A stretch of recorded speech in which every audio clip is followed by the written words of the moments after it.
Hey everybody, I'm Geno Reynolds from The Real Opinion. I grew up with cartoons like Rocky and Bullwinkle and Peabody's Improbable History, so when they make newer versions of them, I both get excited and worried. I want to see the cartoons and stories I love treated with care and respect. I'm okay with the movie industry taking a shot at these stories as long as they do them right. Did they capture the magic that is the adventures of Mr. Peabody and his boy Sherman? Let's take a look. Mr. Peabody is a creature that wears many hats. He is a businessman, inventor, scientist, gourmet chef, and a genius among other things, and he also happens to be a dog. After many accomplishments, he decides something is missing from his life. After an event that we learn about later in the movie, Mr. Peabody adopts a little boy named Sherman. Mr. Peabody takes Sherman on adventures through time in the Wayback Time machine that he invented. When Sherman takes the machine without permission and causes a problem in time, it is up to the duo to fix the problem. As it goes with most reimaginings, this movie had its pluses and minuses. The movie's biggest problem is that it is not as funny as it thinks it is. I'll have to explain that in a bit. There are two types of humor in this movie, the new humor and the classic Mr. Peabody humor.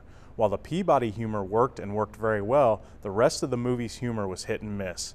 Even when it did hit, it wasn't that funny. That is not to say that there weren't some jokes that worked, there is just not enough of them.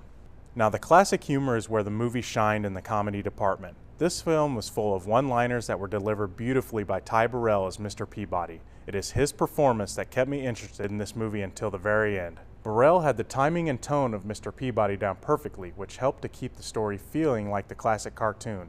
I felt that this was perfect casting and could not have been done better.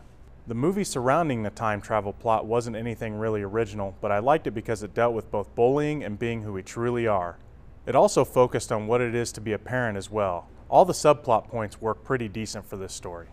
One final note, the movie's ending sort of contradicts the main time travel plot completely, but since this is a kids movie and not a serious time travel film, you'll probably be able to overlook this point.